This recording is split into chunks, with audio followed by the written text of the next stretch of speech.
कहानी की शुरुआत पृथ्वी की सतह से हजारों किलोमीटर नीचे छिपी एक रहस्यमयी दुनिया से होती है।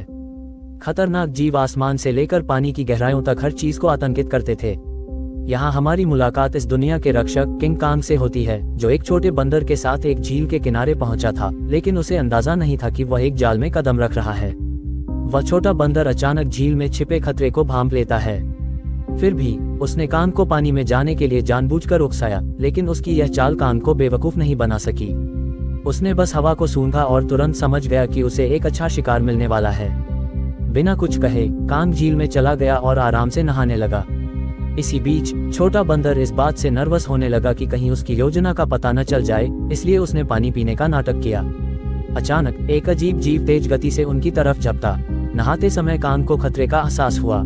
एक विशालकाय ड्रैगन अपना मुंह फाड़े उस पर टूट पड़ा। ये देखकर छोटे बंदर को लगा कि उसकी योजना काम कर गई और वह अपनी जान बचाने के लिए तुरंत किनारे की तरफ भागा। कांग ने जमीन पर हर लड़ाई जीती थी, लेकिन पानी में ऐसे दुश्मन का सामना वह पहली बार कर रहा था। जब कांग ड्रैगन की रणनीति को समझने की कोशिश कर रहा था, तो उसने अचानक कांग को झील की गहराइयों में खींच लिया। लेकिन ड्रैगन यह नहीं जानता था कि गुस्सा होने पर कांग कितना खतरनाक हो जाता है। छोटे बंदर ने सोचा कि वह आखिरकार हमेशा के लिए कांग से बच निकला है, लेकिन अगले ही पल किंग कांग का विशाल हथियार ठीक उसके सामने आ गिरा। इससे पहले कि छोटा बंदर कुछ समझ पाता, कांग ने ड्रैगन का कटा हुआ सिर उसके पैरों के पास फेंक दिया। छोटे बंदर को उम्मीद थी कि कांग उसकी बुरी तरह पिटाई करेगा, लेकिन कांग ने ऐसा कुछ नहीं किया। इसके बजाय उसने अपनी कुल्हाड़ी उठाई और उसे आगे बढ़ने का इशारा किया। सच तो ये था कि बंदर को नहीं पता था कि किंग कांग हजारों सालों से इस दुनिया में अकेला भटक रहा था और अपने जैसा किसी और को ढूंढ रहा था। वह हर दिन भूखा रहता था और खतरनाक भेड़िए अक्सर उसका पीछा करते और उसे परेशान करते थे। जब सैकड़ों भेड़िए उसका पीछा करते तो वह मुश्किल से कूदकर बच पाता था, लेकिन इस बार भेड़िए का झुंड हार मानने को तैयार नहीं था। वे उसे घेरने की कोशिश करते रहे। आखिरकार जब वह एक गहरी खाई के पास पहुंचा जहां से बचने का कोई रास्ता नहीं था, तो वह मुड़ने और लड़ने के लिए मजबूर हो गया। भेड़ियों ने सोचा कि इस बार शिकार आसान होगा, लेकिन उन्हें नहीं पता था कि कांग ने पहले से ही जाल बिछा रखा था। जैसे ही एक भेड़िया कूदा, कांग का जाल सक्रिय हो गया और वह भेड़िया तुरंत पकड़ा गया। जैसे ही वह गड्ढे में गिरा, नुकीले लकड़ी के भाले उसके आर पार हो गए। सही मौका देखकर कांग ने तुरंत एक भारी पेड़ का तना गड्ढे में फेंक दिया। जैसे जैसे जाल एक एक करके सक्रिय हुए, पहाड़ से बड़े बड़े पत्थर नीचे गिरने लगे, जिससे भागते हुए भेड़िए दब गए। लेकिन जब धूल थमी तो कुछ बचे हुए भेड़िए अब भी अपना शिकार छोड़ने के लिए तैयार नहीं थे। गुस्से में किंग कांग ने एक भेड़िए की लाश को पकड़ा और उसे बीच से फाड़कर अपनी ताकत का प्रदर्शन किया। ये देखकर बाकी बचे भेड़िए दुम दबाकर भाग गए। हालांकि शिकार मिलने के बाद भी किंग कांग ने कोई खुशी नहीं दिखाई, क्योंकि एक सड़े हुए दांत के कारण उसे भयानक दर्द हो रहा था। इसी बीच पास में ही छिपे एक छिपकली लिवार्ट ने मौका देखा, मांस का एक टुकड़ा उठाया और भागने लगी। किंग कांग उसे रोकने के लिए तुरंत दौड़ा, लेकिन तभी उसका ध्यान दूर से आ रही एक आवाज पर गया। घाटी से आ रही उस दहाड़ को सुनकर उसने सोचा कि शायद उसका अपना ही कोई उसे पुकार रहा है, इसलिए वह तुरंत उसी दिशा में भागा। लेकिन जब वह वहां पहुंचा तो उसे सिर्फ एक मेढक मिला जो बिल्कुल उसकी तरह आवाज निकाल रहा था। सालों तक भटकने के बाद भी वह अकेला ही रहा और यह खालीपन उसे अंदर से तोड़ रहा था। आखिरकार दांत के दर्द ने उसे इंसानों से मदद मांगने के लिए मजबूर कर दिया। अनिच्छा से उसने इंसानों की दुनिया में कदम रखा। वहां पहुंचकर किंग कांग एक पहाड़ी पर गिर गया और मदद का इंतजार करने लगा। किस्मत से वैज्ञानिकों ने उसे देख लिया, लेकिन घबराहट में इंसानों ने सुरक्षा के लिए उसे एनेस्थीसिया की भारी खुराक दे दी, जिससे वह बेहोश हो गया। फिर उन्होंने शहर के सबसे मशहूर डेंटिस्ट को बुलाया। बिना एक पल गंवाए डॉक्टर ने सड़े हुए दांत को बाहर निकालने के लिए मजबूत स्टील के तार को कसकर बांध दिया। उसी समय कांग के मुंह से एक दुर्गंध निकली। सारी तैयारियां पूरी होने के बाद जैसे ही स्पेसक्राफ्ट ने अचानक उड़ान भरी, किंग कांग का विशाल दांत एक झटके में बाहर आ गया। जब किंग कांग को होश आया तो उसने देखा कि उसके पुराने दांत की जगह एक मजबूत टाइटेनियम का दांत लगा दिया गया है। इस नए दांत के साथ उसके भीतर जबरदस्त ताकत का संचार हुआ, जिससे उसे लगा कि वह किसी को भी हरा सकता है। लेकिन तभी अचानक किंग कांग की दुनिया से लैब में एक आपातकालीन इमरजेंसी सिग्नल आया, जिसने सबको चौंका दिया। इस सिग्नल के पीछे का सच जानने के लिए वैज्ञानिकों ने तुरंत एक रेस्क्यू टीम तैयार की और मिशन शुरू कर दिया। वे किंग कांग के साथ उस पोर्टल में कूद गए जो सीधे उसकी दुनिया में जाता था। जैसे ही वे आगे बढ़े, उनका स्पेसक्राफ्ट तेजी से नीचे की ओर खींचा चला गया और कुछ ही पलों में उन्होंने उस रहस्यमयी दुनिया में प्रवेश कर लिया। घर पहुंचकर कांग ने देखा कि उसका खाना चोरी हो गया है। उसने तुरंत अपनी कुल्हाड़ी उठाई और एक चट्टान की चोटी पर चढ़ गया। वहां उसने एक गहरी दरार के अंदर से हल्की नीली रोशनी आती देखी, जिसने उसका ध्यान खींचा। सच जानने के लिए वह बिना सोचे समझे सीधे गहराइयों में कूद गया। घने अंधेरे में उसकी कुल्हाड़ी अपने आप चमकने लगी। रोशनी में उसने देखा कि हर तरफ अजीब चमकते हुए पत्थर बिखरे हुए हैं, जो रोशनी के प्रति प्रतिक्रिया कर रहे थे। अचानक दूर से एक भयानक दहाड़ गूंजी। उस आवाज का पीछा करते हुए उसने एक झरने को पार किया और एक नई छिपी हुई दुनिया में पहुंच गया। धीरे धीरे आगे बढ़ते हुए उसने महसूस किया कि एक अजीब सी गंध उसे अपनी ओर खींच रही है। अचानक उसके सामने एक बेहद खतरनाक और विशाल परछाई दिखाई दी। इसे देखकर किंग कांग ने तुरंत अपनी कुल्हाड़ी उठाई और लड़ाई के लिए तैयार हो गया। जैसे जैसे उनके बीच की दूरी कम हुई, वह विशाल परछाई छोटी होती गई और जब वह सामने आई तो सच्चाई कुछ और ही थी। वह वास्तव में कोई राक्षस नहीं था, बल्कि पीले बालों वाला एक छोटा मासूम बंदर था, जिसने कांग को भी हैरान कर दिया। हजारों सालों में पहली बार अपने जैसा किसी को देखकर किंग कांग तुरंत घुटनों के बल बैठ गया और अपना हथियार एक तरफ रख दिया। फिर उसने बंदर से दोस्ती करने के लिए अपना हाथ आगे बढ़ाया। उसने सोचा कि वह छोटा बंदर भी अपने जैसे किसी को देखकर खुश होगा, लेकिन अचानक उसने किंग कांग को जोर से काट लिया। अपने जैसे किसी को इतनी मुश्किल से ढूंढने के बाद किंग कांग उसे इतनी आसानी से नहीं जाने देना चाहता था। इसलिए उसने उस बंदर का पीछा किया, लेकिन तभी अचानक उसके पीछे एक डरावनी परछाई दिखाई दी, जिसने उसे बुरी तरह चौंका दिया, क्योंकि उसने पहले कभी अपने आकार का कोई गंजा गोरिल्ला नहीं देखा था। जैसे ही कांग उसकी तरफ बढ़ा, दो लंबे हाथों वाले गोरिल्ला अचानक पीछे से आए और उन्होंने कांग को जोर से जमीन पर पटक दिया। उस गंजे गोरिल्ला के चेहरे की मुस्कान से साफ था कि वे लड़ने के इरादे से आए थे। इसलिए किंग कांग ने भी उन्हें खत्म करने का फैसला किया। उसने तुरंत एक पत्थर उठाया और सीधे उस गोरिल्ला पर फेंक दिया। गुस्से में वह गंजा गोरिल्ला भी उस पर हमला करने के लिए दौड़ा, लेकिन कांग ने चालाकी से उसे भी हरा दिया। कुछ ही पलों में वह सबको जमीन पर पटकता चला गया। यहाँ तक कि जब उस गंजे गोरिल्ला ने कांग की कुल्हाड़ी छीन ली, तब भी वह कुछ नहीं कर सका और हार गया। जैसे ही किंग कांग अपना हथियार उठाने के लिए बढ़ा, वह छोटा पीला बंदर अचानक दौड़कर आया और उसने कांग के चेहरे पर हमला करने की कोशिश की। ये देखकर किंग कांग ने उसे भी पकड़ लिया और दूसरे गोरिल्लाओं को पीटने के लिए उसे एक हथियार की तरह इस्तेमाल किया। हालांकि वे जानते थे कि वे किंग कांग का सामना नहीं कर सकते, फिर भी वे एक एक करके उस पर हमला करते रहे। इसी बीच एक बंदर गलती से एक खाई में गिर गया, लेकिन किंग कांग ने फुर्ती दिखाई और तुरंत उसे पकड़कर ऊपर खींच लिया। लेकिन आभार मानने के बजाय उसने जमीन से एक चाकू उठाया और किंग कांग पर वार कर दिया। ये देखकर किंग कांग का गुस्सा भड़क गया और उसने उसे एक जोरदार लात मारी, जिससे वह वापस गहरी खाई में जा गिरा। ये स्थिति देखकर वह गंजा गोरिल्ला डर गया और तुरंत मुड़कर भाग खड़ा हुआ। किंग कांग ने एक पत्थर उठाया और भागते हुए गंजे गोरिल्ला पर फेंका, जो सीधे उसके सिर पर लगा। घायल होने के बावजूद वह बड़बड़ाता रहा और बिना पीछे देखे भाग गया। फिर किंग कांग ने पेड़ों के बीच छिपे उस छोटे बंदर को पकड़ा, बाहर निकाला और जमीन पर पटक दिया। उसके बाद उसने उस गंजे गोरिल्ला का गिरा हुआ चाकू उठाया और छोटे बंदर को गोरिल्लाओं के ठिकाने की तरफ ले चलने का इशारा किया। उस बेचारे छोटे बंदर के पास आगे चलने के अलावा कोई रास्ता नहीं था और किंग कांग उसके पीछे पीछे चल रहा था। जैसे जैसे वे अंदर गए, उन्होंने कई खतरनाक जानवर देखे। इस शांत दिखने वाली जगह पर हर कदम पर खतरा छिपा था। छोटे बंदर ने चालाकी से उसे उस इलाके में पहुंचा दिया जहां एक विशाल ड्रैगन रहता था, ताकि वह खुद बचकर भाग सके। लेकिन वह नहीं जानता था कि किंग कांग के सामने उसकी यह चाल ज्यादा देर नहीं टिकेगी। अचानक एक विशाल ड्रैगन उनके सामने आ गया, लेकिन डरने के बजाय कांग ने कुछ ही मिनटों में उसका काम तमाम कर दिया और शांति से उसे खाने बैठ गया। ये देखकर छोटा बंदर पास आना चाहता था, लेकिन डर के मारे वह हिम्मत नहीं जुटा पा रहा था। उसकी हालत देखकर किंग कांग ने खुद मांस का एक टुकड़ा तोड़ा और उसकी तरफ बढ़ाया। फिर भी छोटा बंदर उस पर भरोसा नहीं कर पा रहा था। ये देखकर किंग कांग को गुस्सा आ गया और उसने मांस को जमीन पर इस तरह फेंक दिया जैसे कह रहा हो, खाना है तो खाओ वरना भाड़ में जाओ। भूखे बंदर ने तुरंत खाना शुरू कर दिया और हर निवाले के साथ उसका नजरिया बदलने लगा। उसे एहसास हुआ कि किंग कांग उतना बुरा नहीं है जितना वह सोच रहा था। धीरे धीरे हिम्मत जुटाकर वह किंग कांग के पास आकर बैठ गया और दोनों ने शांति से समय बिताया। ये पल बिल्कुल वैसा ही था जैसे कोई पिता अपने बच्चे के साथ अच्छा समय बिता रहा हो, लेकिन उन्हें अंदाजा नहीं था कि जैसे जैसे वे आगे बढ़ रहे थे, खतरा तेजी से उनकी ओर आ रहा था। जैसे ही वे और गहराई में गए, किंग कांग ने आखिरकार अपने जैसे जीवों को देखा, लेकिन उन्हें भयानक परिस्थितियों में रहते देख उसका दिल टूट गया। उन सभी से दिन भर मजदूर की तरह जबरन काम कराया जा रहा था और उनकी जिंदगी किसी नर्क से कम नहीं थी। इसी बीच एक बूढ़े बंदर से गलती से एक पत्थर गिर गया, जिससे एक गुस्से वाले गोरिल्ला ने उसकी बुरी तरह पिटाई कर दी। ये देखकर किंग कांग खुद पर काबू नहीं रख सका। उसने अपनी कुल्हाड़ी जमीन पर जोर से मारी और उस बूढ़े बंदर को उठा लिया। तभी वहां मौजूद एक गार्ड गुस्से में किंग कांग की तरफ बढ़ा और उसे बीच में न आने की चेतावनी देने लगा। लेकिन अगले ही पल किंग कांग के साहस ने दूसरे बंदरों में उम्मीद की किरण जगा दी। लेकिन ठीक उसी समय वह भागा हुआ गंजा गोरिल्ला सब कुछ देख रहा था। उसने तुरंत जाकर यहाँ के शासक स्कार किंग को सब कुछ बता दिया। गोरिल्ला की बात सुनकर स्कार किंग का गुस्सा फूट पड़ा।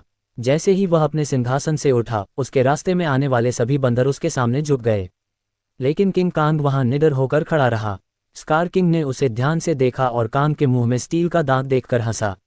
लेकिन अगले ही पल उसने अपना गुस्सा निकालने के लिए एक बंदर को लात मारकर जलते हुए लावे में फेंक दिया। ये देखकर किंग कांग का गुस्सा 7वें आसमान पर पहुंच गया।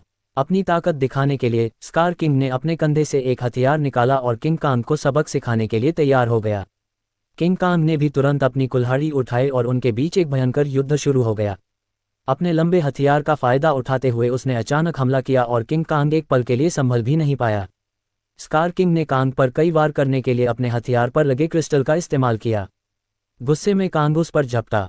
ताकत के मामले में स्कार किंग किंग कांग का मुकाबला नहीं कर सकता था, इसलिए उसने दूरी बनाए रखी और लगातार हमले किए, जिससे किंग कांग को धीरे धीरे पीछे हटने पर मजबूर होना पड़ा। इसी बीच किंग कांग की कुल्हाड़ी भी उसके हाथ से छूटकर जमीन पर गिर गई। मौका देखकर उसने अपने हथियार से किंग कांग का गला दबोच लिया और उसे काबू करने की कोशिश की। स्कार किंग को लगा कि उसने लड़ाई जीत ली है, लेकिन किंग कांग ने अपनी पूरी ताकत का इस्तेमाल करके उसे उठाया और जमीन पर जोर से पटक दिया। किंग कांग ने कुछ ही समय में उसे हरा दिया।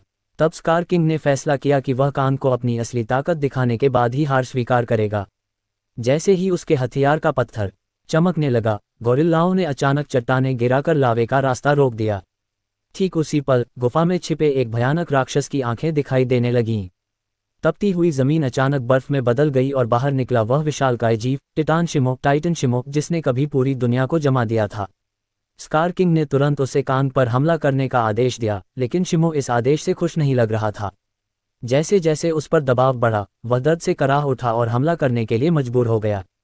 किंग कांग ने फुर्ती दिखाई और तुरंत कूदकर खुद को पहले वार से बचा लिया। फिर उसने खुद को संभालने के लिए अपनी कुल्हाड़ी आगे की, लेकिन शिमो की ताकत के आगे उसकी सारी कोशिशें कम पड़ने लगीं। देखते ही देखते उसका हाथ जमने लगा और बर्फ में बदल गया। इस अचानक हुए हमले ने उसके दाहिने हाथ को बुरी तरह घायल कर दिया और वह कमजोर पड़ने लगा। मौका देखकर स्कार किंग ने तुरंत उसे खत्म करने का आदेश दिया। जैसे ही अगला हमला होने वाला था, पीछे से उस छोटे बंदर ने एक सुरंग की तरफ इशारा किया और उसे तुरंत भागने के लिए कहा। उस समय शिमो को दोबारा हमला करने के लिए मजबूर किया गया था। ये देखकर किंग कांग तुरंत मुड़ा और सुरंग में भाग गया, लेकिन सैकड़ों खतरनाक बंदर अब भी उसका पीछा कर रहे थे। अच्छी बात यह थी कि सालों तक यहाँ रहने के कारण कांग ने जंगल में कई जाल बिछा रखे थे, लेकिन बंदर इतने ज्यादा थे कि उन्होंने जल्द ही घायल कांग को एक बंद रास्ते पर घेर लिया। अब उसके पास सिर्फ यही आखिरी जाल बचा था जिस पर वह भरोसा कर सकता था, लेकिन जो बंदर हमेशा से जालों में फंसते आ रहे थे वे अचानक सतर्क हो गए। उन्होंने तुरंत जमीन पर मौजूद उस बेल को देख लिया जो जाल को सक्रिय करती। जब कांग ने देखा कि उसकी योजना फेल हो गई है, तो उसे लगा कि उसका अंत करीब है। ठीक उसी समय पहाड़ी के ऊपर का जाल अचानक सक्रिय हो गया और सैकड़ों टन भारी चट्टानें सीधे उनके ऊपर गिर गईं, जिससे वहां मौजूद सभी बंदर दब गए। तब कांग ने देखा कि उस जाल को सक्रिय करने वाला कोई और नहीं बल्कि वही छोटा बंदर था। अब कांग बुरी तरह घायल था और लड़ने की स्थिति में नहीं था, इसलिए उसने छोटे बंदर की मदद से इंसानों के पास लौटना शुरू कर दिया, लेकिन उसे नहीं पता था कि एक बंदर बच गया है। इसी बीच कांग के साथ आए वैज्ञानिकों ने देखा कि उनका बेस पूरी तरह से तबाह हो चुका है। तभी उन्होंने चट्टान पर एक विशाल हाथ का निशान देखा, जिससे उन्होंने अंदाजा लगाया कि इस दुनिया में कांग जितने विशाल जीव मौजूद हैं। जल्द ही वे जंगल के काफी अंदर पहुंच गए, जहां उन्हें एक छिपा हुआ उपकरण मिला। जैसे ही उस लड़की ने उसे दबाया, कई जगहों से पानी बहने लगा। वह पानी एक तेज धारा में बदल गया और जंगल के अंदर बहने लगा। उसका पीछा करते हुए वैज्ञानिक एक रहस्यमयी जादुई दीवार के पास पहुंचे, जिसने जंगल के अंदर एक अदृश्य जगह को छिपा रखा था। जैसे ही उन्होंने दीवार को छुआ, उसमें एक नीली चमक दौड़ गई। ये देखकर उन्होंने तुरंत दीवार में एक छेद किया और फिर उनके सामने एक ऐसा नज़ारा आया जिसे देखकर उनकी आंखें फटी की फटी रह गईं। दीवार के पीछे एक ऐसी खूबसूरत और रहस्यमयी दुनिया थी जिसके बारे में किसी ने कभी देखा या सुना नहीं था। जैसे ही वैज्ञानिकों ने इस दुनिया में कदम रखा, वहां के आदिवासी लोगों ने अचानक उन्हें घेर लिया। ये लोग इंसानों जैसे ही दिखते थे, लेकिन उनके कपड़े आम इंसानों से बिल्कुल अलग थे। वैज्ञानिकों को नुकसान पहुंचाए बिना वे उन्हें सीधे अपने कबीले में ले गए। वहां पहुंचकर उन्हें पता चला कि ये लोग हजारों सालों से जमीन के नीचे रह रहे हैं और उस पोर्टल की रक्षा कर रहे हैं जो सीधे ऊपर की दुनिया से जुड़ता है। स्कार किंग सालों से इस जगह की तलाश कर रहा था ताकि वह इस पोर्टल का इस्तेमाल करके इंसानों की दुनिया पर कब्जा कर सके। ठीक उसी समय इंसानों की गंध का पीछा करते हुए किंग कांग वैज्ञानिकों के पास पहुंचा, लेकिन उस अदृश्य दीवार के कारण वह अंदर की दुनिया को नहीं देख पा रहा था। इसलिए कबीले के लोगों ने जादुई दीवार में एक दरार बनाई जिससे कांग आसानी से अंदर आ गया और इंसानों तक पहुंच गया। लेकिन वे नहीं जानते थे कि पीछा कर रहे उस बंदर ने सब कुछ देख लिया था। जैसे ही किंग कांग इंसानों के पास पहुंचा, वह कमजोर होकर सीधे जमीन पर गिर गया। वैज्ञानिकों ने देखा कि कांग का हाथ बुरी तरह घायल है और वह कुछ भी करने की स्थिति में नहीं है। ये देखकर डॉक्टर ने तुरंत फैसला किया कि कांग के हाथ को पूरी तरह से बदलना होगा। उसे तुरंत एक मैकेनिकल आर्म का विचार आया। ये वही सुपर मैकेनिकल आर्म था जिसे इंसानों ने पहले कांग को और भी शक्तिशाली बनाने के लिए डिजाइन किया था। अच्छी बात यह थी कि यह गैजेट अब भी तबाह हो चुके बेस के नीचे अंडरग्राउंड मैकेनिकल स्टोर में सुरक्षित था।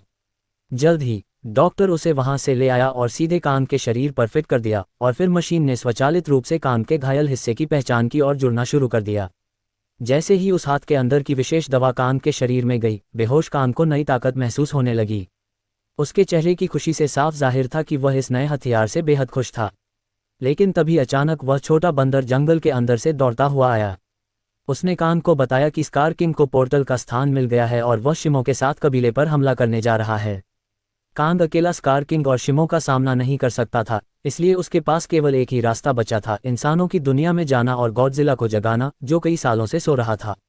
लेकिन उसे अंदाजा नहीं था कि जिसे वह मदद के लिए बुलाने जा रहा था, वही उसके लिए सबसे बड़ा खतरा साबित होने वाला था। अचानक पिरामिड के आसपास की जमीन हिंसक रूप से हिलने लगी और नीचे से एक मैकेनिकल हाथ बाहर निकला। ये वही जगह थी जो पृथ्वी पर पहुंचने का पोर्टल खोलती थी। जल्द ही कांग पोर्टल से बाहर आया। कांग की मौजूदगी को महसूस करते हुए गॉडजिला अचानक नींद से जाग गया और बिना एक पल गंवाए सीधे उसकी तरफ बढ़ने लगा। जैसे ही वह कांग के पास पहुंचा, गॉडजिला को लगा कि कांग उसे चुनौती देने आया है, इसलिए बिना समय गंवाए वह पूरी रफ्तार से उस पर झपटा। उसकी आंखों का गुस्सा साफ दिखा रहा था कि वह कांग को जिंदा नहीं छोड़ने वाला है। गॉडजिला को तेजी से आते देख कांग ने हाथ उठाकर उसे समझाने की कोशिश की, लेकिन गॉडजिला अब कुछ भी सुनने वाला नहीं था। उसने सीधे कांग को टक्कर मारी, जिससे वह सैकड़ों मीटर दूर जा गिरा। गॉडजिला को न रुकते देख कांग ने किसी तरह उसे शांत करने के लिए पीछे से हमला किया, लेकिन जैसे ही गॉडजिला की आंखों में रेत गई, वह और भी उग्र हो गया। वह मुड़ा, कांग का हाथ अपने जबड़ों में दबोचा और उसे जमीन पर जोर से पटक दिया, जिससे कांग पूरी तरह से अचेत दंग हो गया। कांग संभल भी नहीं पाया था कि गॉडजिला ने उस पर फिर हमला कर दिया। जब बातचीत से काम नहीं बना तो कांग ने भी एक जोरदार जवाबी हमला किया। हालांकि गॉडजिला अपने सबसे शक्तिशाली रूप में था, लेकिन मैकेनिकल आर्म की ताकत के साथ कांग भी किसी से कम नहीं था। लेकिन जब कांग ने देखा कि वह गॉडजिला को नहीं हरा सकता, तो उसने तुरंत उसे पकड़ा और जबरदस्ती पोर्टल की तरफ खींचने लगा। इसी बीच कबीले के लोगों ने स्कार किंग को रोकने के लिए पानी में एक विशेष लाल तरल पदार्थ मिलाया। जैसे ही वह तरल पानी में घुला, एक जादुई बदलाव शुरू हो गया। एक ऐसा सिस्टम सक्रिय हुआ जिसने दो विशाल पिरामिडों को आपस में जोड़ना शुरू कर दिया। जैसे ही ये पिरामिड जुड़े, गुरुत्वाकर्षण अस्थायी रूप से गायब हो गया, जिससे हर कोई हवा में तैरने लगा और स्कार किंग के लिए पोर्टल तक पहुंचना लगभग असंभव हो गया। लेकिन इससे पहले कि पिरामिड पूरी तरह से जुड़ पाते, स्कार किंग वहां पहुंच गया। आते ही उसने एंटी ग्रेविटी सिस्टम को पहचान लिया। उसने तुरंत शिमो को पिरामिडों के बीच के रास्ते को बर्फ से ब्लॉक करने का आदेश दिया। अचानक पोर्टल से एक तेज रोशनी निकली और जमीन पर गिरी। अगले ही पल गॉडजिला और कांग मलबे को चीरते हुए बाहर आ गए। जैसे ही गॉडजिला की नज़र शिमो और स्कार किंग पर पड़ी, वह सब कुछ समझ गया कि कांग उसे यहाँ क्यों लाया था। इसलिए बिना एक सेकंड गंवाए वह कांग के साथ मिलकर उन पर टूट पड़ा। दूसरी तरफ स्कार किंग भी शिमो के साथ उनकी तरफ बढ़ा। कोई भी पक्ष कमजोर नहीं था। जैसे ही चारों आपस में भिड़े, बर्फ टूट गई और पिरामिड आपस में टकरा गए। उस टकराव से निकली लहर ने उस पूरी जगह का गुरुत्वाकर्षण खत्म कर दिया। हर कोई हवा में तैरने लगा, लेकिन इसके बावजूद बिना गुरुत्वाकर्षण के भी गॉडजिला तेजी से शिमो की तरफ बढ़ा।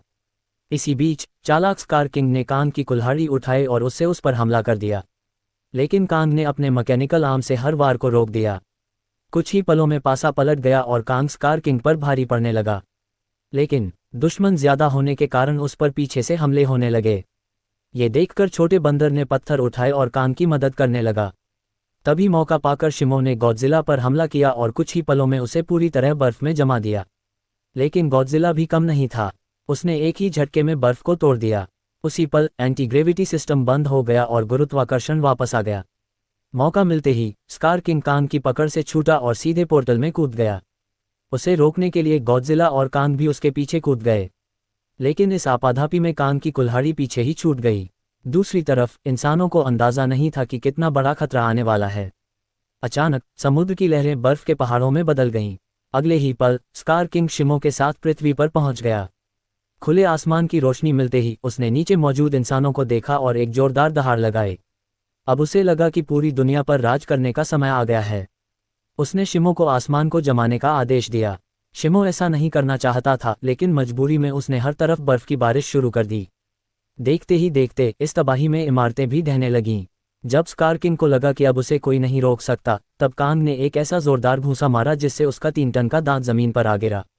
गुस्से में स्कार किंग ने कांग पर हमले का आदेश दिया, लेकिन उसी समय गॉडजिला ने आकर शिमो को रोक दिया।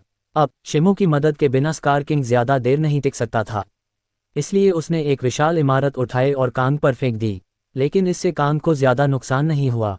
तभी अचानक शिमो पीछे से आया और कांग के मैकेनिकल आर्म पर झपटा। शिमो ने कांग के हाथ को फिर से जमाना शुरू कर दिया।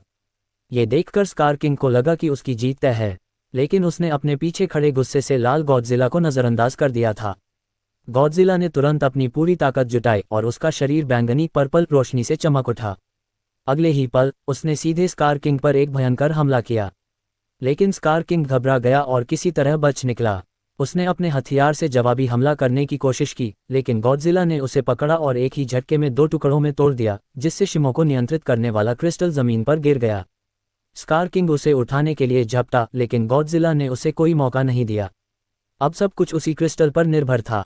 जो भी उस क्रिस्टल को हासिल करता वह ये जंग जीत जाता।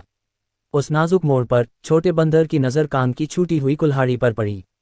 वह तुरंत नीचे कूदा, कुल्हाड़ी उठाई और इंसानों की दुनिया में पहुंच गया। जैसे ही उसकी नज़र जमीन पर पड़े उस क्रिस्टल पर पड़ी, उसने बिना देर किए कुल्हाड़ी के एक ही वार से उसके टुकड़े टुकड़े कर दिए। जैसे ही क्रिस्टल टूटा, शिमो पूरी तरह से आज़ाद हो गया। गुस्से से भरा स्कार किंग उस छोटे बंदर को पकड़कर मारने ही वाला था, लेकिन कांग ने बीच में आकर उस पर हमला कर दिया और महज कुछ घूंसे मारकर स्कार किंग को पस्त कर दिया। अब उस क्रिस्टल के बिना स्कार किंग कमजोर हो चुका था।